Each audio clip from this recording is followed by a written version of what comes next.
Usaha merancakkan ekonomi terus diberi perhatian oleh kerajaan, terutama ketika negara masih dilanda penularan COVID-19. Bagaimana sambutan perayaan seperti Aidilfitri ini dapat menyumbang kepada usaha berkaitan, terutama dalam menjana kembali pertumbuhan ekonomi negara? Raya dan kerancakan ekonomi, topik ini kami bawakan dalam segmen Bola Biz seketika nanti.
Penggajian graduan-graduan ini yang menyebabkan kadar gaji walaupun sebelum COVID-19 pun dia tidak meningkat, tidak pada tahap yang sepatutnya. Gaji kalau sekitar 2,000 hingga 2,500 itu sama seperti pada tahun 20 tahun yang lepas.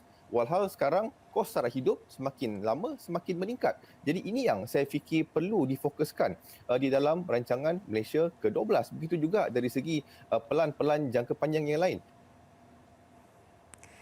Masalah gaji permulaan rendah graduan bukan sahaja menyebabkan isu ekonomi, malah sosial, termasuk peningkatan kos sara hidup serta kenaikan hutang isi rumah. Sebelum ini, Jabatan Perangkan Malaysia melaporkan gaji permulaan siswazah yang memasuki pasaran pekerjaan tahun lalu lebih rendah berbanding tahun sebelumnya. Majoriti siswazah menerima anggaran gaji bulanan antara RM1,001 hingga RM1,500 dan ini berbanding purata RM2,001 hingga RM2,500 yang direkodkan pada 2019.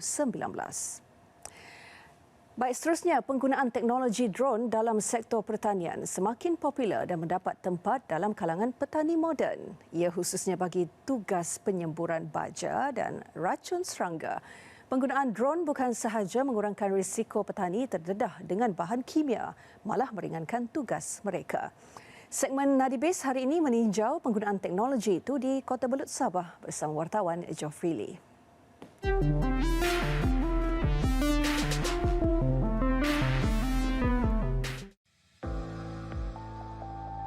Sebuah syarikat perkhidmatan drone milik usahawan Fakhruddin Bian, 41 tahun, mengambil inisiatif membantu para petani di Sabah khususnya di daerah Kota Belud dengan menyediakan perkhidmatan semburan racun dan membaja menggunakan teknologi drone. Perkhidmatan drone mula ditawarkan syarikat berkenaan bermula di Semenanjung pada 2017 dan baru-baru ini dibawa ke Sabah dengan beberapa penambahbaikan mengikut kesesuaian pertanian di negeri ini. Drone ini direka dengan kerjasama syarikat IAR Sdn Berhad berpandukan teknologi semburan dari Jepun.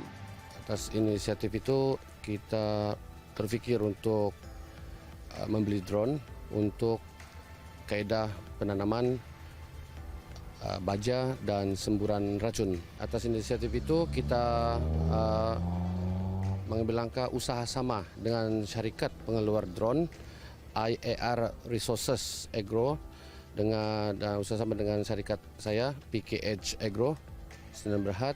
Penggunaan drone bagi tujuan pertanian adalah yang pertama di Sabah. Syarikat ini memiliki 2 drone dan dalam usaha menambah bilangan bagi menampung permintaan. Teknologi ini dapat mengoptimumkan semburan racun perosak mahun baja terhadap tanaman. Setiap drone bernilai RM50,000 dengan kapasiti 25 liter, mampu terbang selama 30 minit tanpa henti serta berupaya melakukan semburan di kawasan seluas 10 hektar dalam masa 3 jam sahaja.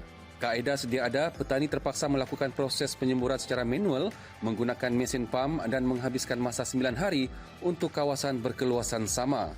Pengarah Lembaga Pertubuhan Peladang Sabah Anita Miswari menyambut baik penggunaan teknologi drone dan yakin dapat menggalakkan pertumbuhan positif sektor ini kerana bukan saja menjimatkan masa, malah tenaga kerja petani dapat dikurangkan. 10 hektar ni, kalau tenaga manusia mengambil masa dalam 9 hari, ya, tapi drone boleh siapkan dalam masa 3 jam. Ya. Dan drone tadi yang berkapasiti 25 liter dapat membantu dari segi efisiensi penggunaan baja itu sendiri. Penerimaan para petani juga sangat positif terhadap teknologi baru ini. Petani-petani di sini bersikap positif dengan teknologi yang ada ni dan dia sangat bermanfaat lah ya untuk industri padi terutama sekali di Kota Belud. Kita berbesar hati sebab ada syarikat yang sudi untuk memberikan perkhidmatan sebegini yang memang sangat kita perlukan. Para petani ada kesenangan sikit dari segi penggunaan tenaga. Walaupun dia ada berkos tapi memadai dengan apa yang kita buat secara manual dengan penggunaan drone ini jauh perbezaannya. Jawab masa tenaga itu penggunaan tenaga berkurangan. Inilah drone yang digunakan untuk penyemburan baja dan juga racun dan dengan teknologi drone ini ia dapat menjimatkan masa dan juga mengurangkan beban kepada para petani yang bekerja di sawah padi. Godfrey Lee, RTM.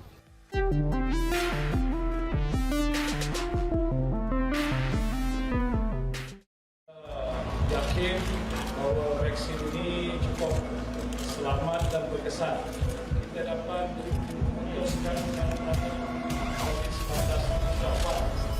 lindung diri, lindung semua, kita mesti menang. lindung diri, lindung semua, kita mesti menang.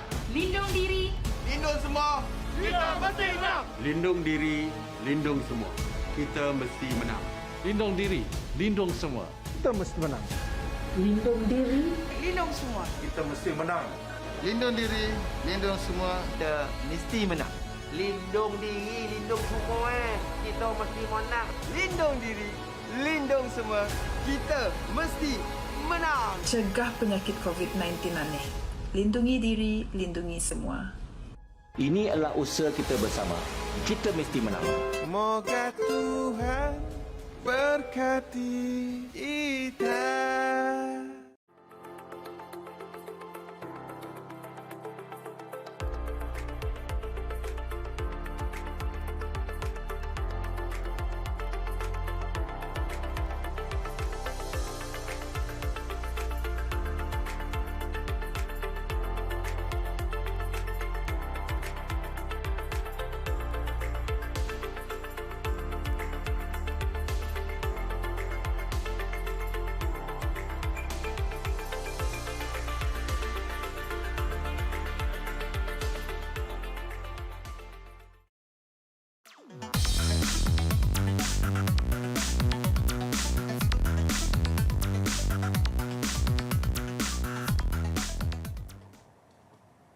Baik, terima kasih atas kesetiaan anda bersama BIS Malaysia.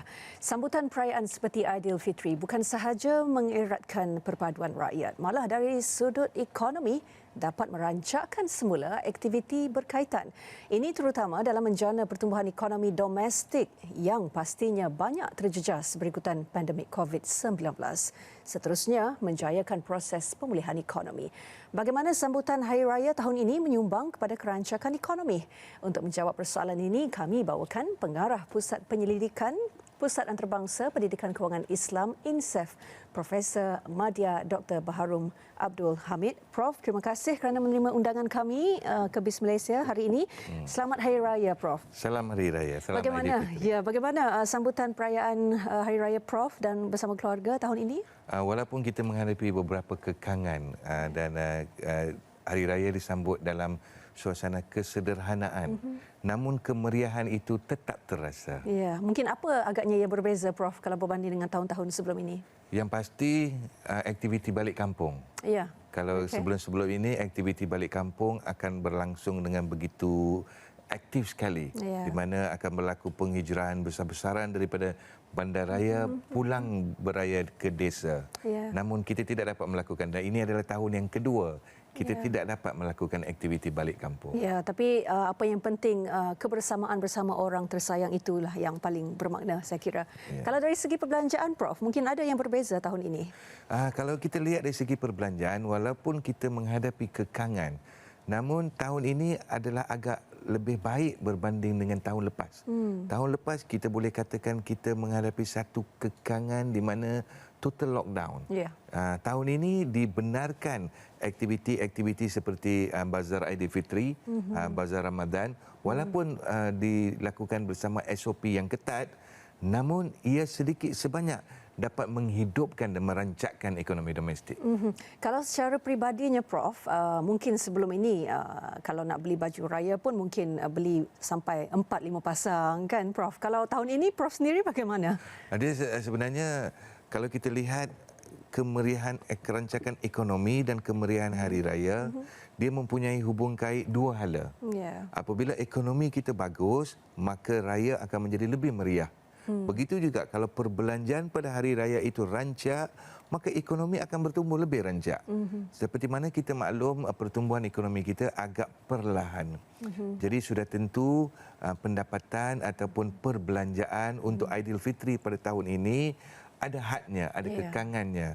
Macam Hazel katakan tadi, mungkin sebelum ini kalau kebiasaannya mempunyai persalinan 4 atau 5 pasang, mungkin pada tahun ini 2 pasang. Jadi dia terpaksa diturunkan beberapa level ke bawah. Mungkin lebih bersifat kepada keperluan berbanding dengan kemahuan, Prof? Satu status yang agak menarik kita melihat kepada kesederhanaan, mengutamakan keperluan melebihi kepada apa yang kita kata kemahuan. Ya, Prof, kalau dari segi pemerhatian Prof sendiri, apa antara sektor dan juga aktiviti ekonomi yang paling mendapat manfaat besar terutama pada musim perayaan selain daripada makanan dan minuman, mungkin perkhidmatan catering dan sebagainya?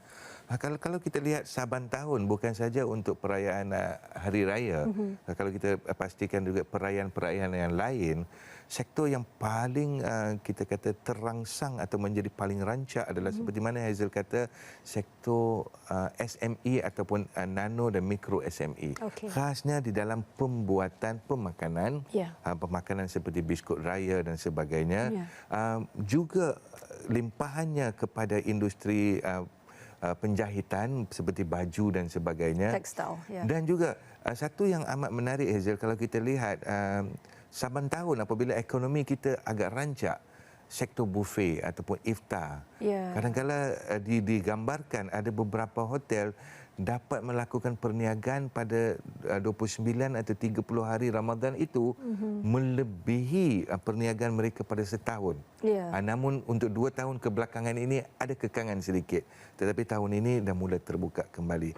Dan pada musim perayaan juga, rakyat akan berbelanja melebihi kebiasaan. Jika kebiasaannya dia berbelanja mungkin 60% hingga 70% daripada pendapatan, ataupun kita kata pendapatan boleh guna.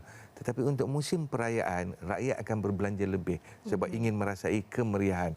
Kadang-kadang mereka berbelanja melebihi pendapatan dan ini akan melibatkan mereka terlibat dengan hutang selepas pada perayaan. Jadi kalau kita nak kaitkan trend perbelanjaan pengguna dengan pertumbuhan ekonomi domestik, apa yang boleh kita kaitkan, Prof? Kalau kita lihat kerancakan perayaan ini adalah salah satu daripada sos kita untuk merancakkan ekonomi domestik dan menyumbang kepada pertumbuhan ekonomi negara. Mungkin kita katakan kita bersifat abuse, tetapi perayaan ini adalah sumber-sumber kita untuk menguatkan, mengukuhkan ekonomi. Apatah lagi kita sekarang ini dalam proses pemulihan dan kita ingin memerkasakan dan memulihkan ekonomi. Maka perayaan kali ini yang diberi kelonggaran sedikit sebanyak akan menyumbang kepada kerancakan ekonomi domestik, permintaan dan juga penawaran, dan ini sedikit sebanyak akan mengukuhkan ekonomi dan semuanya menuju kepada positive sign. Mungkin itu jugalah rasionalnya kerajaan memberikan ataupun menyalurkan bantuan berbentuk tunai kepada golongan-golongan B40 dan juga golongan M40 yang layak. Kalau dari segi mungkin ada penyelidikan yang boleh dikongsikan dari pihak Prof sendiri untuk setiap RM1 yang disalurkan secara tunai oleh kerajaan kepada rakyat, apa outcome-nya ataupun keberhasilannya, Prof? Kalau ketika ekonomi itu baik, kita boleh kata multiplier effect. Setiap RM1 itu dia boleh menjangkau sehingga ke RM5 atau RM6. Okey. Sebab ni kita panggil multiplier effect, kesan pengganda ekonomi. Tetapi ketika ekonomi agak sederhana, saya tidak ingin panggil muram, tetapi sebab kita sudah mulai bangkit kembali, kita boleh katakan kesan pengganda ini mungkin berada di antara 3 hingga 4. Namun dia tetap kesan pengganda. Dan saya menghargai apabila kerajaan memberikan kelonggaran untuk membuka beberapa sektor ekonomi seperti bazar Ramadan, bazar Aidilfitri, sektor buffet, pemakanan dan sebagainya. Tetapi mereka yang menerima manfaat daripada ini harus memastikan SOP itu dipatuhi. Kita tidak mahu ada ombak ataupun wave yang baru, wave yang keempat. Nanti terpaksa kerajaan mengambil langkah untuk menutup kembali ataupun tidak membenarkan membuka aktiviti sedemikian pada musim perayaan yang lain. So saya harap peniaga-peniaga di luar sana mengambil iktibar daripada sini. Kita masih dalam musim raya, saya pasti banyak lagi catering, open house dan sebagainya. Namun pastikan SOP dipatuhi, tidak terlalu ramai penjarakan, pemakaian pelitup muka dan sebagainya. Baik, lebih banyak lagi perkongsian mengenai raya dan juga kerancakan ekonomi negara terutamanya dalam musim perayaan Aidilfitri ini. Baik, banyak lagi perkongsian selepas ini. Kita berehat seketika, kembali selepas ini.